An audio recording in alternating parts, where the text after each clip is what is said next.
You already know this smell, even if you have never learned its name. It is the smell in the back of certain old churches. The smell some people burn without knowing why it calms them. The smell that arrives in a dream sometimes and lingers for a full minute after you wake up. Warm, resinous, slightly sweet, faintly like pine and lemon at once. Your body recognized it before your mind did, and that is not a coincidence. 3 visitors from the east arrived at a modest house in Bethlehem carrying gold, myrrh, and a small wooden box of hardened golden resin. Scripture calls it a gift for a king. What it left out is that the resin did not sit in that house as decoration. It was burned in small amounts every morning before sunrise for years, and the child in that house grew into a man who never stopped the habit his mother started. Stop for a second and think about what you were actually told about that gift. 3 items, 3 kings, 3 gifts for a newborn. Nobody in a Sunday service ever asked why a king would need a resin that burns, or why that particular resin, out of every fragrant substance available in the ancient world, was chosen to travel hundreds of miles on the back of a camel. Comment: I know this smell below right now before you keep watching. This is not for the algorithm. It is the first honest admission that your body has already been reacting to a piece of your own biology that most of your life you were never taught to name. The disciples who stayed closest to Jesus, the ones later church history calls the inner circle, watched him do this every single morning before the sun broke the horizon, alone, before anyone else in the house was awake. What was public was the teaching in parables. What was private was the resin, the smoke, and the exact angle he held his face above it. 2,000 years of sermons about that same visit from the East, and not one of them has ever asked the obvious question out loud. Why frankincense specifically? Not cinnamon, not saffron, not any of the dozen valuable fragrant substances traded along the same caravan routes at the time. The specificity is the tell. Nobody smuggles a generic gift across an empire. They smuggle the one thing that actually does something. You have tried meditation apps that told you to breathe deeply and picture white light entering your forehead and felt nothing but your own impatience and the sound of your phone buzzing in the next room. You have burned incense before, the kind sold in a gift shop next to crystals, and felt only a pleasant smell and nothing underneath it, no shift, no opening, nothing you could point to and call real. You have prayed for clarity before a big decision and felt the exact same fog afterward that you felt before, as if the request went somewhere and simply was never picked up. You have stood in a crowded church during a sermon about faith and felt further from anything sacred than you do standing alone in your own kitchen at 6 in the morning with the coffee not even made yet. This isn't because you lack devotion. This isn't because the resin they sell you is fake, although most of it is. A digital signal needs the correct carrier frequency to transmit information, not just any wave passing through the air. Burning the wrong resin, or the right resin without the correct preparation, is like broadcasting on a frequency nobody downstream is tuned to receive. The universe does not respond to sincerity alone. It responds to signal compatibility. You have been burning incense the way you say a prayer that never specifies who it is addressed to, hoping the intention alone closes the circuit, when the circuit was never designed to close on intention alone.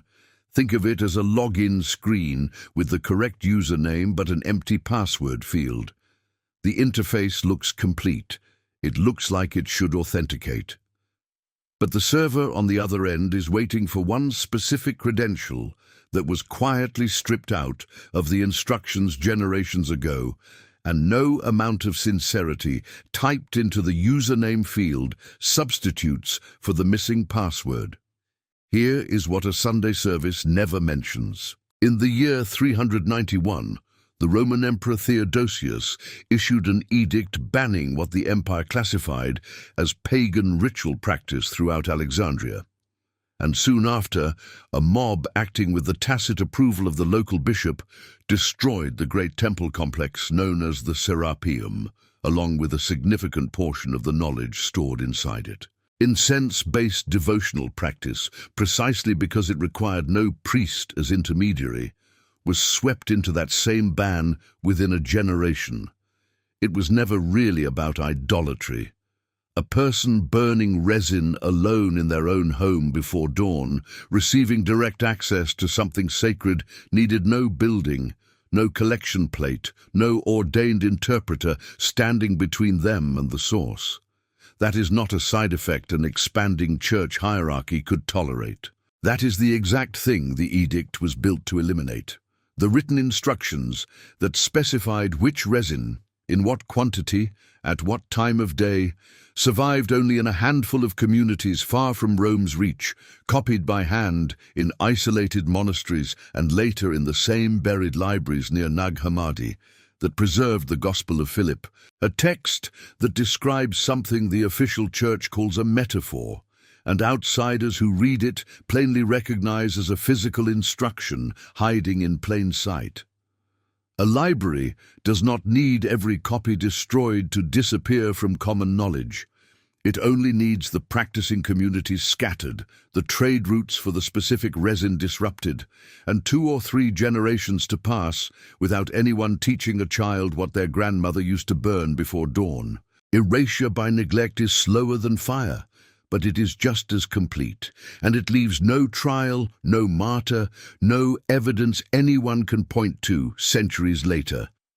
If you feel an immediate, disproportionate calm, the instant you smell frankincense in any setting, more calm than a pleasant scent should reasonably produce, that is not nostalgia. It is a nervous system, recognizing a frequency it was designed before birth to respond to, the way a key recognizes the one lock it was cut for. If mornings feel heavier and slower to you than they do for the people around you, if it takes you far longer than it should to feel fully present after waking, that is not a sleep problem to be solved with more caffeine. It is a signal that your receiver has never been properly activated at the hour it works best, which is the narrow window just before sunrise. If you have ever caught a whiff of something in the air, gone in an instant, that nobody else in the room noticed or could explain, and felt a brief, specific wave of familiarity you could not place, that is not your imagination. It is a fragment of memory brushing against a frequency your body still partially recognizes, even after a lifetime of static. If you have ever walked into an empty, ordinary room, a waiting room, a hallway, an unfamiliar hotel corridor, and felt a stillness that seemed to arrive a half-second before you consciously noticed the room was quiet, that is not an empty room. It is your receiver briefly catching a frequency underneath the noise most people never stop generating long enough to hear. Before I tell you exactly how to prepare and use this resin, you need to understand something the Church could not afford to preserve past the 4th century, because without it, the ritual is just a pleasant smell in a room. If you're still here, stay with me. This will make sense in a moment, and it explains every one of those symptoms in a single breath. There are 2 gods, not one. 2. The first is the monad, the true source, an infinite field of undivided light that does not judge, does not punish, does not require worship to remain whole. It simply is, the way an ocean is the ocean regardless of whether any single wave notices. Every fragment of awareness that has ever existed is a drop of that same ocean, carrying its full nature in miniature, even while forgetting it entirely. The second is a being of a much lower order, half-blind, capable of shaping matter, but never able to perceive anything above the layer of reality he himself assembled. He did not create consciousness. He assembled the physical stage this world runs on, and in the total absence of anything greater to measure himself against, he declared himself the highest authority in existence. Not out of malice. out of a kind of structural ignorance, the way a system administrator with no visibility above his own server assumes his server is the entire internet. The Gnostics called him the demiurge, and the physical world you live inside vibrates at the frequency he built it to sustain, dense, slow, and heavy, engineered to keep attention locked downward into matter instead of upward into source. Beneath him operate what the old texts call the archons, and the closest modern translation is something like the immune system of an artificial reality, not villains in a cartoon sense, simply functional, built to detect and dampen anything transmitting above the frequency this system was designed to run on. They feed on low emotional output, specifically the frequency generated by fear, resentment, and despair, and entire structures of daily life exist to manufacture that output at industrial scale. Division, addiction, the endless loop of craving and disappointment repeating without resolution. Their most efficient invention is not a war or an empire. It is the mechanism of forgetting, the reset that returns a fragment to blindness at the start of every incarnation, so no soul ever accumulates enough continuity of memory to notice the architecture surrounding it. Picture the threshold moment between one life and the next. A warm light appears, and shapes resembling familiar faces step forward with the same rehearsed line. You need to go back. There are still lessons to learn. It is not cruelty. It is procedure. A session reset rather than a punishment, wiping just enough memory that the fragment wakes up convinced it is starting from zero. Every fragment that forgets is one less fragment asking where the exit actually is. Sophia, in the older cosmology, is the figure who fell furthest from the pleroma, the fullness of light beyond this constructed world, and in her fall she scattered sparks of that light into matter itself, into every person who has ever felt this life was a costume rather than a home. Her error was never sin. It was curiosity reaching further than the surrounding structure could safely contain, and the aftermath became the architecture you are standing inside right now this morning, in your own kitchen. You are not a permanent resident of this system. You are an infiltrator carrying something it cannot manufacture on its own, a literal fragment of the monad, and the old texts called it the divine spark. That spark is why certain scents, certain hours of the morning, certain silences feel more like home than home itself does. That spark is your antenna, and it has been quietly transmitting since before you had language to describe it. Here is the law that makes the rest click into place. Everything downstream depends entirely on what flows from upstream, and nothing further down a river can reach back and command the spring where the water began. A delta cannot instruct a mountain. The archons are downstream constructs. They cannot touch the monad directly. They can only interfere with a signal after it leaves the source, the way static interferes with a broadcast without ever entering the studio where it was recorded. When you transmit on a frequency compatible with the monad, the interference cannot hold coherence around you, the same way ice cannot remain solid inside an open flame. It does not resist the heat.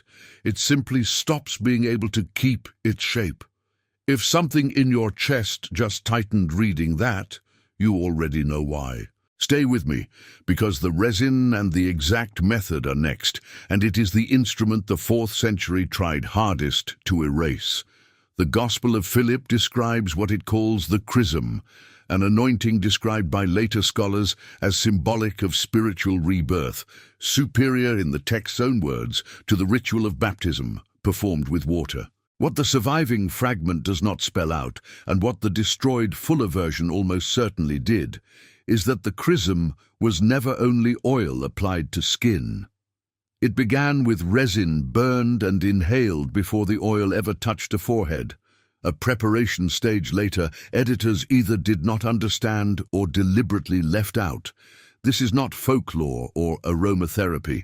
It is frequency technology using a plant compound your own biology already has a receptor built for. Do this exactly as it is given and begin tomorrow morning before dawn. Gather 4 items the night before so nothing interrupts you in the dark. A small piece of pure frankincense resin, not a synthetic incense stick, the actual hardened tears of the tree, available cheaply from any shop that sells genuine resins.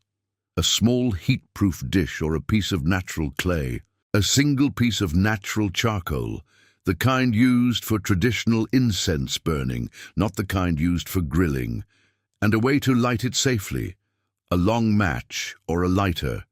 Wake at least 15 minutes before sunrise and go to a room where you can be alone and undisturbed. Place the charcoal in the dish, light it and wait until it glows steadily without an open flame. Break off a piece of resin the size of a small pea and place it directly onto the glowing charcoal. Sit upright with your spine straight, and as the first thin curl of smoke rises, lean forward slightly so it passes close to your face without touching it, and breathe it in slowly through your nose for a count of 4, hold for a count of 4, and release through your mouth for a count of 4. Repeat this 4 times, no more, no less. On the 5th breath, close your eyes, and as you inhale, silently direct your attention to the center of your forehead, just above and between your eyebrows, the location the old traditions called the seat of inner vision. You are not asking anything of it. You are simply placing your attention there, the way you would place a hand gently on a door before opening it. While your attention rests there, silently repeat the phrase I receive what was always mine, time to the rhythm of your breath, once per inhale, for a slow count of 9 breaths. You are not petitioning a distant authority. You are acknowledging a fragment that has been present the entire time, waiting only to be noticed rather than ignored. When the 9th breath finishes, open your eyes slowly, let the resin finish burning on its own, and sit in complete silence for at least 2 minutes before you speak a single word or check your phone. Silence immediately afterward is not optional. It is the window where the signal settles. Do this every morning before sunrise for at least 7 consecutive days before judging whether it works. The first morning opens the channel. The following mornings are what keep it open long enough to matter. Watch for these signs in the days that follow. Within 24 hours, an unusually vivid sense of smell throughout the day, as though ordinary scents in your environment suddenly carry more information than they used to. Within 3 days, a subtle pressure or warmth centered between the eyebrows, most noticeable in the quiet minutes right before sleep. Within 1 week, a sharpened, almost cinematic quality to your dreams, frequently involving light, elevated vantage points, or the specific sensation of watching a scene from slightly above it. Within 2 weeks, moments of unexplained calm arriving before a stressful event even begins, the exact feeling of already knowing an outcome is settled, the way you stop checking the door once you know the package is already on its way. A less common but consistent sign, usually appearing sometime after the 10th morning. Catching the same scent, faint and unmistakable, in a moment completely unrelated to the ritual. In a stranger's coat on a train, in a room you have never burned resin in. This is not memory playing tricks. It is a rendering artifact, evidence that the frequency you are cultivating in private is beginning to show up in places outside your control, which is exactly how you know it left your kitchen and entered the wider signal. Now you have what an empire tried to erase from an entire continent in a single edict. Minutes after your first morning with this, and sometimes for several mornings afterward, a thought will arrive that does not sound entirely like your own voice. This is pointless. It's just smoke. You are imagining all of this. That thought is not you. It is the system registering a frequency shift and attempting to pull it back down to baseline, the way an immune response neutralizes anything flagged as foreign. If you argue with that thought, you spend the signal defending it instead of holding it steady. Treat the doubt the way you would treat smoke passing through a room. You can see it drift by. You do not have to breathe it in twice. Simply observe it and say quietly, "I see interference." That means the signal went through. Then sit a moment longer in the silence. The call has already been made. You need to begin this tomorrow morning, not next week. Not because the resin expires, but because the recognition you feel right now, hearing this explained clearly for the first time, is itself an elevated state. And elevated states fade by default unless something anchors them before sleep resets the baseline tonight. By morning, the familiar whisper returns. That was interesting, but probably nothing, and you find a reason to put it off exactly the way you have put off every quiet instinct before this one. That voice has never been yours. It is their oldest and most reliable defense. Set an alarm before dawn tonight. Comment the words "I receive what was always mine" below, right now, before you close this video. Not for engagement. It is the first physical act of intention your body performs after hearing this, and it anchors the ritual before you have even lit the resin for the first time.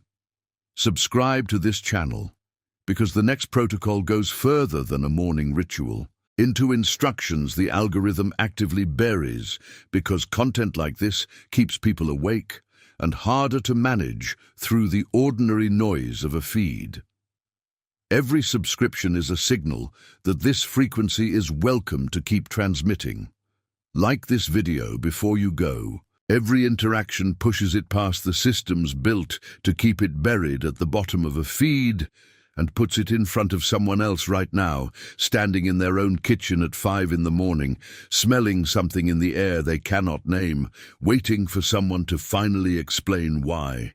You did not click on this video by accident, and you did not recognize that smell in the first sentence by accident either. Something in you has been carrying this recognition long before you had a name for it, quietly, patiently, waiting for the specific morning you finally light the resin and remember. You are not alone in this. Every person who has ever burned this resin before dawn, in a modest house in Bethlehem 2,000 years ago, in a hidden monastery copying a forbidden gospel by candlelight, in a kitchen tomorrow morning with the rest of the house still asleep, belongs to the same scattered constellation of fragments finding their way back to signal. Tomorrow morning, you join it. I see you. I recognize you. Welcome home. The gift they gave a king was never gold. It was the resin nobody explained.